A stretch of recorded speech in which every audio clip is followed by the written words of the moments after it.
Episode 5 की शुरुआत एक सुनसान जगह से होती है जहाँ पे न जाने क्यों अचानक से सारे झूले चलने लगते हैं और वहाँ पे हमें किसी औरत की आवाज सुनाई देती है कि बाहर आ जाओ बाहर आ जाओ। लेकिन ये सीन यहीं पे कट हो जाती है। वहीं पे हम लोग बम्पुल को देखते हैं जो कि सूप बना रहा था और वो ह्यूंजी को जगाने जाता है। लेकिन ह्यूंजी वहाँ पे काफी क्विट लग रही थी और वो काफी ब्यूटीफुल थी, इसलिए बम्पुल उसकी तरफ दिखे जा रहा था और पूरी तरह से क्रश हो जाता है। लेकिन ये यहाँ पे अपने आप को कंट्रोल करता है और अपने इमोशन को साइड में रख के यूंजी को जगाता है और जिसके बाद वे दोनों सामने बैठ के सूप पीते हैं। अब जब बम्बुल कॉलेज जा रहा था तभी उसके अकाउंट में 3500 वॉन ट्रांसफर होते हैं, जिसके बाद बम्बुल अपने बैंक पहुंचता है और वो वहाँ पे चेक करता है। लेकिन तभी यूंजी वहाँ पे देखती है कि बम्पुल के अकाउंट में 3 मिलियन वॉन पहले से है। अब यहाँ पे यूंजी बहुत खुश हो जाती है और उसे कहती है कि वो काफी अमीर आदमी है, चलो किसी अच्छे रेस्टोरेंट में जाके डिनर करते हैं। लेकिन बम्पुल मना करता है और कहता है कि ये पैसे ऐसे काम के लिए नहीं है। अब यहाँ पे यूंजी उसे कहती है कि क्या उसने इस पैसे को अपने घर या फिर कार खरीदने के लिए रखा है। लेकिन बम्पुल मना करता है। तब यूंजी उसे कहती है कि क्या वो बूढ़ा हो जाएगा तब इस पैसों का इस्तेमाल करेगा। तब बम्पुल उससे कहता है कि जब यह पैसा यूंजी की नहीं है तो वो उसके पैसों पे ध्यान ना दे। वहीं पे दोनों सीनियर्स काफी खुश थे क्योंकि पहली बार उन लोगों के हाथ में इतने सारे पैसे एक साथ आए थे। लेकिन वे दोनों साथ में परेशान भी थे क्योंकि बम्पुल उसके क्लब को ज्वाइन नहीं कर रहा है और वो अपने तरह से काम कर रहा है। वहीं बम्पुल जब अपने क्लास में बैठा हुआ था तब प्रोफेसर वहां पे आके सभी को बताते हैं कि बम्पुल के मार्क्स ए ग्रेड में आए हैं लेकिन और किसी के मार्क्स ए ग्रेड में नहीं आए हैं। इसलिए प्रोफेसर उन सभी पे काफी गुस्सा होते हैं और उन सभी को काफी बड़ी लेक्चर देती हैं। अब जब बम्पुल फिर से बाहर खाना खा रहा था तब यूंजी उसे पूछती है कि वो हमेशा अकेले क्यों रहता है, क्या उसे कोई फ्रेंड नहीं चाहिए। तब बम्पुल उसे कहता है कि उसे यह तरीका पसंद है इसलिए वो अकेले रहता है। तब यूंजी उसे कहती है कि उसे फ्रेंड बनाना चाहिए और उसके साथ घूमना चाहिए क्योंकि college life is the best life for friends. वहीं पे प्रोफेसर के दोनों नर्स जो कि प्रोफेसर के बारे में बातें कर रहे हैं कि कल जैसे प्रोफेसर वहाँ पे नहीं आए थे।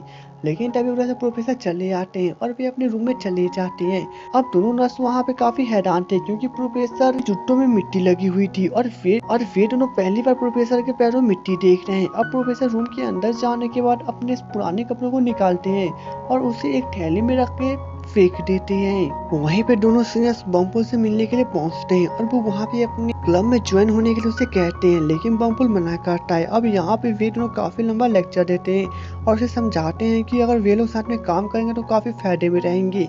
अब यूंजी को उनका प्लान पसंद आता है इसलिए वो बम्पुल को बताते हैं कि उनका प्लान बहुत ही ज्यादा अच्छा है। अब यहाँ पे बम्पुल तैयार हो जाता है तब वे दोनों सीनियर्स उसे फॉर्म पे सिग्नेचर करने के लिए कहते हैं लेकिन बम्पुल मना करता है और कहता है कि उसे उनके क्लब में कोई भी इंटरेस्ट नहीं है, वे तो सिर्फ उसके साथ काम कर रहे हैं। और इतना कहने के बाद वहां से चला जाता है।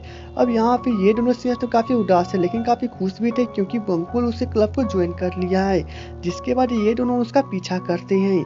अब जब बम्पुल वहां से जा रहा था तभी उसके पास सोयुन आती है और वो उससे पूछती है कि क्या उसने प्रोजेक्ट के लिए अपने टीम पार्टनर को ढूंढ लिया। तब बम्पुल उसे कहता है कि उसे अभी कोई नहीं मिला है। तब सोयुन उसे कहती है कि अगर वो चाहे तो वो उसके साथ काम करना चाहती है।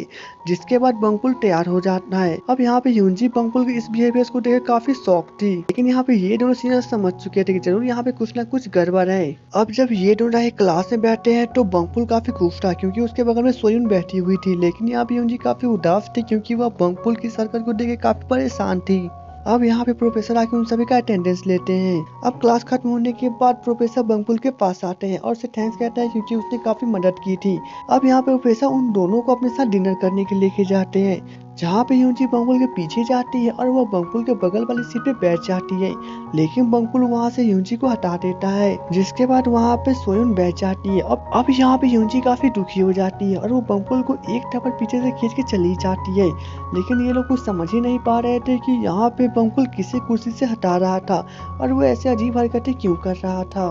वहीं पे यूंजी बाहर जाके काफी परेशान हो जाती है तभी कैंचा उसके पास आती है। जिसके बाद यूंजी उसे बताती है कि न जाने क्यों हमेशा बम्बुल उसके साथ ही ऐसा करता है, वो हमेशा उसे कोई केयर नहीं करता है जैसे वगैरह वगैरह बहुत सारी बातें। और वो यहाँ पे काफी ज्यादा गुस्से में थी। अब जब यूंजी यहाँ से गुस्सा होकर जा रही थी तो वो सीढ़ियों से गिरने वाली थी लेकिन तभी उसे बम्बुल गिरते गिरते बचा लेता है और उसे कहता है कि वो संभल के चले। अब जब वे दोनों घर पे जा रहे थे तभी यूंजी वहाँ पे प्रोफेसर के स्टाइल के बारे में काफी तारीफ कर रही थी और उनके लुक पर।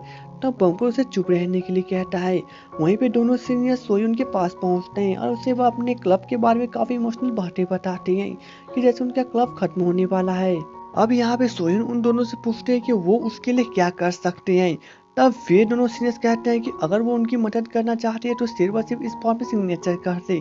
जिसके बाद सोयून उनको उस फॉर्म में सिग्नेचर कर देती है और ये फॉर्म कोई और नहीं, क्लब वाली फॉर्म थी। अब जब बम्पुल और यूनजी घर पे पहुंचते तो यूनजी को वहाँ पे काफी नींद आ रहा था, इसलिए वो सोने की कोशिश कर रही थी। लेकिन बम्पुल उसे वहाँ पे जगाता है और उसे स्टडी करने के लिए जबरदस्ती करता है। जिसके बाद वहाँ पे यूनजी स्टडी करने लगती है, लेकिन उसका ध्यान सिर्फ और सिर्फ बम्पुल पे था। वहीं भी प्रोफेसर को देखते हैं जो कि अपने घर पे एक फैमिली की फोटो देख रहे थे और वो फैमिली और किसी की नहीं, बम्पुल की थी। जिसके बाद वो बम्पुल के घर के बाहर भी जाके बम्पुल के रूम की तरफ देखते हैं, लेकिन ये सीन यहीं पे कट हो जाता है। वहीं पे यूनजी जब बम्पुल की मॉम की फोटो देखती है तो उसे पता चलता है वो हिल जो कि यूनजी ने बम्पुल को जलाने के लिए कहा था, वो हिल किसी और की नहीं, उसके मॉम की थी और उसे काफी बुरा लगता है। अब नेक्स्ट डे हुए दोनों सीनियर्स बम्पुल से मिलने आते हैं और वो उसे अपने कार पे बैठाते हैं और उसे बताते हैं कि उन्हें एक छोटे से बच्चे की भूत की कंप्लेन मिली है, इसलिए वे लोग वहीं पे जाने वाले हैं। अब जब वे लोग उस बिल्डिंग के नीचे जा रहे हैं तो वहाँ पे सुंदर सा पार्क था, इसलिए यूनजी वहाँ पे जाके झूला झूलने लगती है और काफी इंजॉय करती है। जिसके बाद बम्पुल भी उसके साथ एंजॉय करता है, लेकिन तभी उनकी नजर वहाँ पे एक लेडीज पे पड़ती है जो कि काफी डरावनी दिखाई दे रही थी और काफी डरी हुई थी। लेकिन तभी वॉचमैन आके उसे डांटता है, तभी उधर से एक लेडीज आती है और उसे अपने साथ ले जाती है।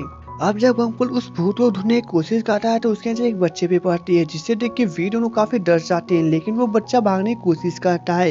अब बम्पुल और यूनजी उसका पीछा करते हैं और उसे पकड़ के समझाते हैं कि वे यहाँ से चुपचाप निकल जाए, लेकिन वो बच्चा भी वहाँ से गायब हो जाता है। जिसके बाद उन दोनों को लगता है कि वो बच्चा गायब हो चुका है, इसलिए वे लोग खुशी खुशी घर पे लौट आते हैं। लेकिन तभी वे दोनों सीनियर्स अपने क्लब वाली 2 कागज देती है, जिसमें से एक में सोयून ने सिग्नेचर किए थे और एक खाली था। अब बम्पुल उनके जाल में फंस जाता है, इसलिए वो सोयून वाली फॉर्म में सिग्नेचर कर देता है, यानी कि वो अब सोयून के साथ क्लब में है। अब यहाँ पे यूनजी तो बम्पुल के पूरी तरह से पीछे पड़ जाती है और उसे कहती है कि उसने कहा था कि उसे कोई भी क्लब में ज्वाइन नहीं करना, उसे कोई भी क्लब में इंटरेस्ट नहीं है, तो वह सिर्फ और सिर्फ सोयून के लेकर उस क्लब में क्यों चला गया। अब यहाँ पे बम्पुल कुछ नहीं बोलता और वो अपने रूम में चला जाता है, लेकिन तभी बम्पुल काफी परेशान हो जाता है और वो उस बच्चे के बारे में सोच रहा था। जिसके बाद वो यूनजी को लेकर उसी घर के तरफ जाने लगता है। वहीं भी हम लोग उसी भूतिया बच्चे को देखते हैं जो कि कहीं डर के मारे छुपा हुआ था और उसके पास एक आदमी चिल्लाते हुए आता है कि कहाँ हो, बाहर निकल जाओ। वहीं पे जब बम्पुल उस घर के सामने पहुंचता है तो उसे फिर से उसी पार्क में वही लेडी दिखाई देती है, जिसे वॉचमैन वहां से बाहर निकालने की कोशिश कर रहा था। लेकिन तभी हम लोग एक फ्लैशबैक दिखाया जाता है जहाँ पे हमें पता चलता है कि वह भूत जो कि बच्चे को बार बार बाहर निकलने के लिए कह रहा था, वो कोई और नहीं, उसके डैड थे। और जब वे सोए हुए थे तो वो बच्चा एक बार टीवी चालू कर देता है, जिसके बाद उसके डैड को गुस्सा चला आता है, इसलिए वे उसे पीट पीट के जान से मार देते हैं।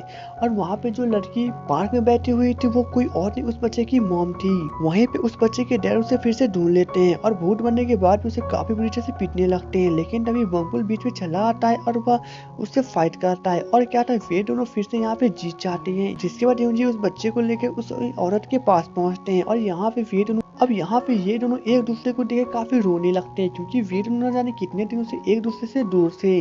अब यहाँ पे बम्पुल और यूनजी तो काफी खुश थे, लेकिन तभी मिंगजुल वहाँ से गुजर रहे थे और वो बम्पुल को वहाँ पे देख लेते हैं। जिसके बाद वह बम्पुल को अपने पास बुलाते हैं और उसे कहते हैं कि उन्होंने मना किया था कि वह भूत से हमेशा दूर रहे। अगर बम्पुल को कुछ भी हो गया तो मरने के बाद मिंगजुल अगर उसके मॉम के पास गए तो वो उसे क्या कहेंगे। लेकिन बम्पुल उन्हें समझाने की कोशिश करता है और कहता है कि वो उसकी फिक्र ना करे। जिसके बाद वह इमोशनल होकर घर पे चला जाता है। लेकिन जब वो सो रहा था तभी उसकी मॉम के बारे में याद आता है और वह उस भूत के बारे में भी याद करता है कि किस प्रकार से वह भूत उसे परेशान कर रहा था और वो काफी डरा हुआ था। अब यूनजी जब उसे इस हालत में देखती है तो उसे काफी उसके ऊपर दया आने लगती है और वो भी काफी इमोशनल हो जाती है और इसके साथ ये एपिसोड खत्म हो जाता है। तो दोस्तों, अगर आपको मेरा एक्सप्लेनेशन थोड़ा सा भी अच्छा लगा हो तो मेरे वीडियो को लाइक और चैनल को सब्सक्राइब करना ना भूले। तो चलिए दोस्तों, मिलेंगे नेक्स्ट वीडियो में, तब तक के लिए goodbye and take care.